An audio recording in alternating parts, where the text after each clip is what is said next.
ولله المشرق والمغرب يهدي من يشاء إلى صراط مستقيم. ترجمہ سیقول ان قریب کہیں گے السفہاء من الناس لوگوں میں سے بیوقوف ما واللہ کس چیز نے پھیر دیا ان کو عن قبلتہم التی ان کے اس قبلے سے کانوا تھے وہ علیہا جس پر قل آپ کہہ دیجئے للہ رب ہی کے لیے المشرق مشرق والمغرب اور مغرب یہدی رہنمائی کرتے من جس شخص کو یشاء چاہتے ہیں الی صراط مستقیم سیدھے راستے کی. یہ سورہ بقرہ کی آیت نمبر 142 ہے. اس کی تلاوت اور ترجمہ ہم نے سنا.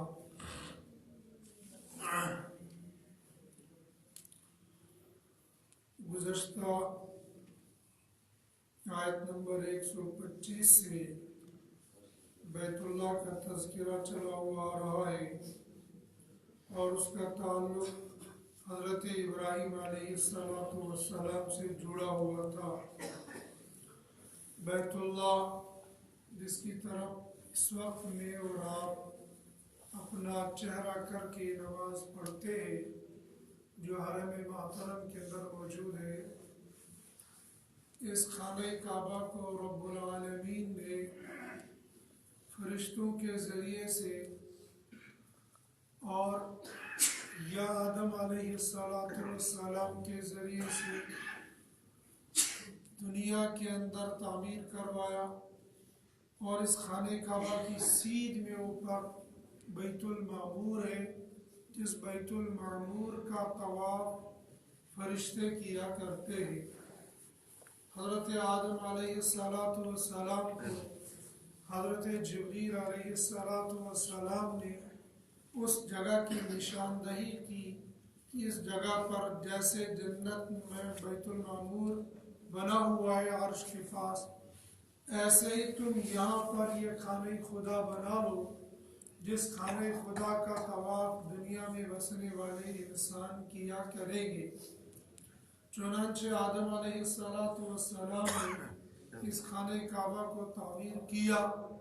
خود آدم علیہ السلام اس کی طرف رخ کر کے نماز پڑھنے لگے، اس کا طواف ہونے لگا اور حج ہونے لگا. حضرت آدم علیہ السلام نے اسی بیت اللہ کا حج ہندوستان سے جا کر 40 مرتبہ پیدل حج بیت اللہ کیا. جب طوفان نوح آیا تو طوفان نوح کے وقت میں اس بیت اللہ کو اٹھا لیا گیا اور اس کے کونے میں جو حجر اسود جنت کا پتھر لگا ہوا ہے، طوفان نوح میں اس کو وہاں سے اٹھا کر جبل ابو قبیس پر رکھا گیا.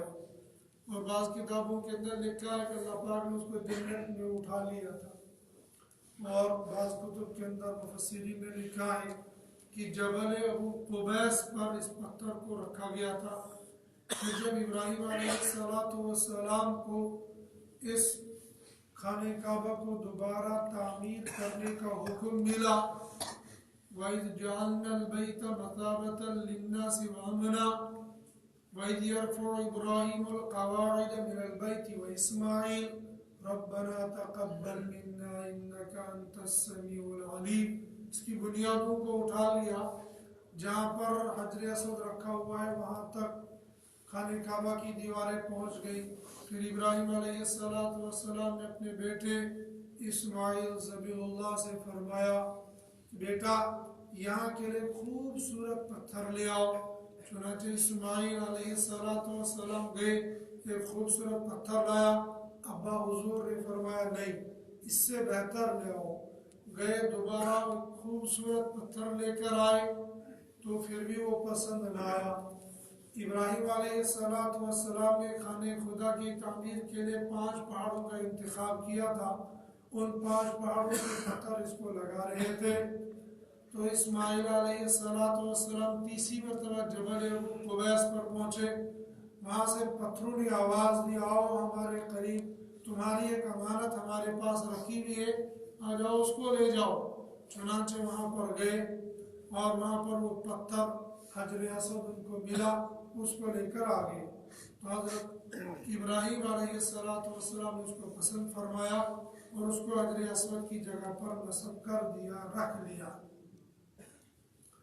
پھر اس کی تعمیر رک گئی, یعنی یہ تعمیر ابراہیم علیہ السلام کی تعمیر مکمل ہونے کے بعد پھر کوئی تعمیر کا دکا وار ہوئی. لیکن ابراہیم علیہ السلام کی تعمیر کا تذکرہ قرآن کے اندر. پھر حضرت نبی کریم صلی اللہ علیہ وسلم کے زمانے میں آپ کی نبوت سے پہلے جس وقت آپ کی عمر 35 سال کی تھی یا اس سے کم کی تھی, تو مشرکین مکہ نے خانہ کعبہ کو دوبارہ تعمیر کرنے کا عزم اور ارادہ کر دیا اور یہ اعلان کر لیا کہ اس گھر کی تعمیر میں صرف رزق حلال چلے گا, حرام پیسہ اس میں کچھ نہیں لگے گا. چنانچہ جن کے پاس جتنا حلال پیسہ تھا وہ لے کر آئے اور خانہ کعبہ کی تعمیر شروع ہو گئی. خانہ کعبہ کی تعمیر شروع ہو گئی, پیسہ کم پڑ گیا. پیسہ کم پڑنے کی وجہ سے خانہ کعبہ کے آدھے حصے کو چھوڑ دیا, آدھے حصے کو تعمیر کر دیا. اور وہ آدھا حصہ آج بھی بغیر تعمیر کے, وہ جو خانہ کعبہ کے ایک طرف میں چاروں طرف سے چھوٹی سی دیوار ہم لگی ہوئی دیکھ لیتے ہیں جس کو حتیم کہا جاتا ہے, وہ حتیم آج بھی اسی طرح سے ہے, وہ خانہ کعبہ کا ہی حصہ ہے. اس وقت رزق حلال نہ ہونے کے اس کو چھوڑ دیا تو وہ ایسے ہی رہ گیا. پھر حضرت نبی کریم صلی اللہ علیہ وسلم کو جب نبوت مل گئی اور نبوت مل جانے کے بعد سن 5 نبوی میں جب معراج ہوئی, معراج پر آپ علیہ السلام کو 5 وقتہ نماز فرض کی گئی. اس سے پہلے بھی لوگ نماز پڑھتے تھے اور پہلے انبیاء علیہ السلام پر بھی نماز فرض تھی, لیکن اس حیت کے ساتھ اس ترتیب کے ساتھ نہیں. 5 وقت ایک ساتھ کسی امت پر فرض نہیں. ایسے ہی پوری امت کے لیے ایسے ہی تکبیر تحریمہ, قیام, قرات, رکوع, سجود, سلام, یہ سارا اس حیت کے ساتھ نہیں. بعض امت کے لیے نماز تھی خالی قیام, بعض کے لیے رکوع, بعض کے لیے کچھ اذکار. تلاوت تو تھی نہیں کیونکہ تلاوت تو قرآن کی اور قرآن اترا ہی نہیں تھا. کسی کے لیے سبحان اللہ تھا, کسی کے لیے الحمدللہ, کسی کے لیے اللہ اکبر, اور کسی کے لیے خالی تصور کر لینا مراقبے کی شکل میں, یہ ان کی نماز تھی. لیکن سن 5 نبوی میں جب معراج کی رات میں حضرت نبی کریم صلی اللہ علیہ وسلم کو نماز فرض کی گئی, آپ اور آپ کی امت پر, تو آپ دنیا میں تشریف لائے, اپنی امت کو نماز کے احکام بتائے, نماز سکھلائی, اور سب مسلمان خانہ کعبہ کی طرف رخ کر کے نماز پڑھنے لگے. یہ سلسلہ چلتا رہا یہاں تک کہ حضرت نبی کریم صلی اللہ علیہ وسلم کی نبوت کا وقت قریب ہو, ہجرت کا وقت قریب آ گیا. آپ 40 سال کی عمر میں تھے تو آپ کو نبوت ملی. 45 یا 45 سے وہ آس پاس کی عمر تھی جب آپ کو معراج ہوئی تھی. پھر اس کے بعد 53 سال تک آپ مکہ المکرمہ میں رہے. تو مکہ المکرمہ کے زمانے میں آپ کا قبلہ خانہ کعبہ رہا. پھر جب آپ کی ہجرت ہوئی مدینہ منورہ کی جانب تو قبلہ بدل گیا, تحویل قبلہ ہو گیا. آج تک تمام مسلمان خانہ کعبہ کی طرف رخ کر کے نماز پڑھتے تھے. اب خانہ کعبہ بدل گیا کہ آج کے بعد خانہ کعبہ کی طرف نہیں بلکہ بیت المقدس کی طرف رخ کر کے نماز پڑھنی ہے. چنانچہ حضرت نبی کریم صلی اللہ علیہ وسلم اور صحابہ بیت المقدس کی طرف رخ کر کے نماز پڑھنے لگے. آپ نے 16 یا 17 مہینے بیت المقدس کی طرف رخ کر کے نماز پڑھی. لیکن آپ کے دل کی یہ چاہت تھی کہ قبلہ خانہ کعبہ ہی ہونا چاہیے۔ بیت المقدس بھی عظیم جگہ ہے، بیت المقدس کو بھی تعمیر کرنے والے اللہ کے نبی حضرت سلیمان علیہ السلام ہے، لیکن آپ کے دل کی خواہش یہ تھی کہ میرا قبلہ خانہ کعبہ ہی ہونا چاہیے۔ اس میں نعوذ باللہ ایسی کوئی بات نہیں کہ بیت المقدس کے بارے میں دل میں کوئی ایسی بات نہیں، یہ چاہت ہوتی ہے، اپنے نبی علیہ السلام کی چاہت تھی کہ میرے آبا و اجداد کا بنایا ہوا قبلہ کعبہ بیت اللہ وہی میرا قبلہ ہونا چاہیے۔ چنانچہ حضرت نبی کریم صلی اللہ علیہ وسلم کی چاہت کے مطابق 16 یا 17 مہینے کے بعد تحویل قبلہ ہو گیا۔ اس کا تذکرہ تو اگلی آیات کے اندر آئے گا۔ آج کی آیت کے اندر اس تحویل قبلہ کی تحمید ہے۔ تحمید یہ ہے کہ ایسا آئندہ ہونے والا ہے اور آئندہ ہونے پر ایسا ہوگا، اس سے آپ کو غمزدہ ہونے کی کوئی فکر نہیں کرنی ہے۔ کیا ہے وہ؟ سَيَقُولُ السُّفَهَاءُ مِنَ النَّاسِ مَا وَلَّاهُمْ عَنْ قِبْلَتِهِمُ الَّتِي كَانُوا عَلَيْهَا، عنقریب کہیں گے لوگوں میں سے بیوقوف لوگ، مَا وَلَّاهُمْ عَنْ قِبْلَتِهِمُ الَّتِي كَانُوا عَلَيْهَا، کس چیز نے پھیر دیا ان کو اس قبلے سے جس قبلے کی طرف یہ رک کر کے نماز پڑھتے تھے۔ اور یہ بیوقوف لوگ مراد ہے اس سے یہودی اور عیسائی، اصل یہودی، چونکہ یہودی اپنے آب و اجداد میں سے حضرت سلیمان علیہ السلام کو مانتے ہیں، اور ان کا آج بھی یہ دعویٰ ہے ہم نے ہیکل سلیمانی کو بیت المقدس کے اندر رکھا ہے۔ بعض تجربہ اور تجزیہ کاروں نے لکھا ہے اس زمانے کے اندر کہ یہودی یہ سمجھتے ہیں جب ان کے قبیلے کے اندر کوئی لال بچڑا پیدا ہو جائے گا تو وہ بیت المقدس پر فاتح ہو جائیں گے، قابض ہو جائیں گے، اور تجزیہ نگار لکھتے ہیں کہ اب ان کا لال بچڑا پیدا ہو گیا ہے، ان کے زوم کے مطابق وہ بیت المقدس پر اب قابض ہوں گے، لیکن یہ ان کی الٹی سوچ ہے۔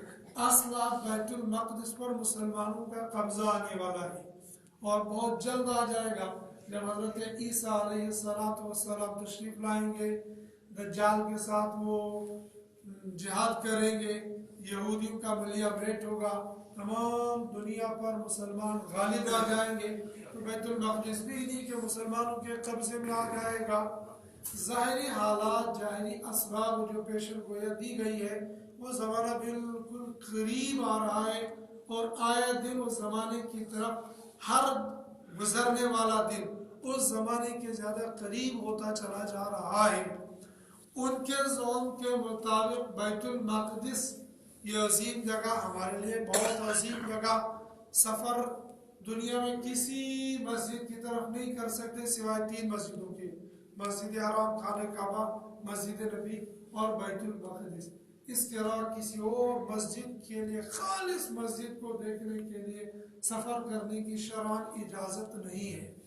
کام سے گیا وہاں پر دلی کی جامع مسجد بھی دیکھ لی، سری نگر کی جامع مسجد بھی دیکھ لی، لیکن صرف دلی کی جامع مسجد دیکھنے کے لیے سفر کرے گا، مفتی صاحب سے پوچھے گا، مفتی صاحب کہیں گے نہیں، اس کی اجازت نہیں ہے۔ کیوں؟ اس لیے کہ خالص تم اس مسجد کو دیکھنے کے لیے جاؤ گے، شریعت میں تو اس کی کوئی ثواب چیز تو لکھی نہیں ہے، مسجد میں نماز پڑھنے کا ثواب تو ہے، لیکن کسی خاص مسجد کو دیکھنے کے لیے تم جاؤ اس پر ثواب ملے گا، ایسا کچھ نہیں ہے۔ بعض لوگوں کا خیال ہوتا ہے کہ اگر ہم نے رمضان المبارک میں حجۃ الوداع، وہ جمعۃ الوداع دلی کی جامع مسجد میں پڑھ لیا تو سارے گناہ معاف ہو جائیں گے، ایسی کوئی روایت نہیں ہے، ایسا کوئی دین نہیں ہے کہ فلاں مسجد، ہاں مسجد حرام کے فضائل ہیں، مسجد نبی کے فضائل ہیں، بیت المقدس کے فضائل ہیں، تو بیت المقدس کو ہم بھی مانتے ہیں، بیت المقدس کی فضیلت کو ہم بھی مانتے ہیں، بیت المقدس کی عظمت تمام دنیا کے مسلمانوں کے دلوں کے اندر ہے، لیکن یہودی کہتے ہیں کہ سب سے بڑی عظمت ہمارے ہی دل میں ہے، ان کا خیال غلط ہے، ہمارے یہاں تو ان سے کہیں زیادہ اس کی عظمت ہے، اس لیے کہ ایک مسلمان جب بیت المقدس کے اندر جائے گا وہ خالی اس کے نقش و نگار کو نہیں دیکھے گا، وہ جائے گا 2 رکعت نماز ضرور اس کے اندر پڑھے گا، پھر جا کر باہر نکلے. اور یہ مسجد کا حق ہوتا ہے، جس مسجد میں جاؤ وہاں پر 2 رکعت نماز پڑھ لو. چونکہ مسلمانوں کا قبلہ یہ تھا، اب یہ بدلنے والا تھا، لہذا یہ بیوقوف یہ لوگ یہ کہیں گے ما واللہ عن قبلتہم التی کانوا علیہا، جس قبلے کی جانب یہ تھے تو پھر یہ واپس کیوں آ گئے، کس نے ان کو موڑ دیا. معاذ بن جبل رضی اللہ تعالیٰ عنہ کی روایت ہے، علامہ بغوی رحمۃ اللہ علیہ نے لکھا ہے جب تحویل قبلہ ہو گیا تو یہودیوں نے کہا کہ محمد صلی اللہ علیہ وسلم نے حسد کی وجہ سے بیت المقدس کو چھوڑ دیا اور خانہ کعبہ کو دوبارہ قبلہ بنا دیا. میرے رب نے اس کا جواب دیا قل، آپ ان نالائقوں سے کہہ دو ابھی تو جب بدلنا تھا تب ان کو کہنا تھا، لیکن قبل از وقت ان سے یہ کہا کیا للہ المشرق والمغرب، اللہ ہی کے لیے ہے مشرق اور مغرب. جب اللہ ہی کے لیے مشرق اور مغرب ہے، جہاں کی طرف رخ کر کے اللہ کا حکم آئے گا نماز پڑھ لو گے نماز ہو جائے گی. اس وقت بھی مثال ایک آدمی ٹرین میں، گاڑی میں سفر، جنگل میں سفر کر رہا ہے، چل رہا ہے، اس کو کچھ پتہ نہیں چل رہا ہے قبلہ کدھر کو ہے، قبلہ پتہ نہیں ہے کدھر کو ہے. ایک سے پوچھا دوسرے سے مجھے پتہ نہیں، جس کو پوچھو کہ مجھے پتہ، یا ہے ہی نہیں کوئی جس کو پوچھے کہ بھائی قبلہ کہاں کو ہے، یہ پتہ ہی نہیں لگ رہا ہے. وہ دن نماز کا وقت چلا جا رہا ہے. اب وہ یہ سوچ رہے جب میں جموں سے نکلا تھا تو میں نماز ادھر کے پڑھ رہا تھا، پھر میں ادھر چلا آگے، پھر میں ادھر کو گھوما، پھر میں ادھر کو گھوما، پھر میں واپس ادھر کو گیا. ایسے اس نے اندازے لگا کہ ادھر ادھر کو گھوما. اب ایسا لگتا ہے کہ اب قبلہ ادھر نہیں، اب تو قبلہ ادھر آ گیا ہوگا، یا ادھر نہیں ادھر کسی بھی جہت اس نے یہ مان لیا کہ اب قبلہ ادھر نہیں قبلہ ادھر ہوگا. مان لو 2 منٹ کے لیے اس نے غور و فکر کرنے کے بعد یہ طے کیا قبلہ ادھر ہے. اب نماز پڑھ کے فارغ ہو کر تسبیح پڑھ رہا، اتنے میں اچانک وہاں کوئی بندہ آ گیا. کیا کر رہے ہو؟ نماز پڑھنی. تو نماز تو مسلمان کو قبلہ کی جانب پڑھنی ہے، تم کیا کر رہے ہو؟ میں نے قبلہ کی طرف پڑھا. کہا بیوقوف قبلہ ادھر نہیں قبلہ ادھر ہے. اچھا قبلہ ادھر ہے. اب اس نے نماز پڑھ لی، سنت پڑھ لی، سب کچھ. اب شریعت سے یہ بندہ پوچھے گا میری نماز ہوئی یا نہیں، شریعت کہے گی تیری نماز ہو گئی ہے، انی وجہت وجہی للذی فطر السماوات. لیکن اس میں شرط ہوتی ہے پہلے تحقیق کر لینا اور غور و فکر کر لینا. اگر کوئی بندہ اس کو پوچھ لینا اور نہیں اپنے دماغ کو چلانا کدھر کو قبلہ ہو سکتا ہے. اگر ایسا کرنے کے بعد بجائے ادھر کے ادھر کے لیے نماز پڑھی تو نماز تب بھی ہو جائے گی. لیکن اگر ایسا نہیں کیا، نہ کسی سے پوچھا اور نہ غور و فکر کی اور سیدھا اٹھ کے جائے نماز بیٹھ کے کوئی بات نہیں، جہاں کی طرف چاہو نماز پڑھ لو. قرآن نے کہا قل للہ المشرق والمغرب، مشرق مغرب اللہ کے لیے، جہاں کی طرف چاہو نماز پڑھ لو، نماز ہو جائے گی. نماز نہیں ہوگی، شرطیں رکھ لی ایسا کرو گے تب نماز ہو جائے گی. یہاں پر رب العالمین نے فرمایا کہ اللہ کے لیے مشرق اور مغرب، جہاں کے لیے حکم دے دیں گے وہاں کے لیے نماز ہو جائے گی. قل للہ المشرق والمغرب، آپ ان سے کہہ دیجئے مشرق اور مغرب تو اللہ ہی کے لیے. یہدی من یشاء الی صراط مستقیم، کہ یعنی قبل از وقت ان کو بتا دینا ہے کہ اگر یہ بیت المقدس کو چھوڑ کر خانہ کعبہ کی طرف ان نے رخ کر کے نماز پڑھنی شروع کر دیا تو یہ غلط نہیں ہے. یہدی من یشاء الی صراط مستقیم، سیدھے راستے کی جانب جس کو چاہتے ہدایت کرتے. تو خانہ کعبہ کی طرف رخ کر کے نماز پڑھنے کا حکم دینا یہ غلط نہیں ہے، یہ سیدھا ہے. اللہ پاک مجھے آپ کو قرآن پاک کی اور اس کے مطابق زندگی گزارنے کی توفیق نصیب فرمائے.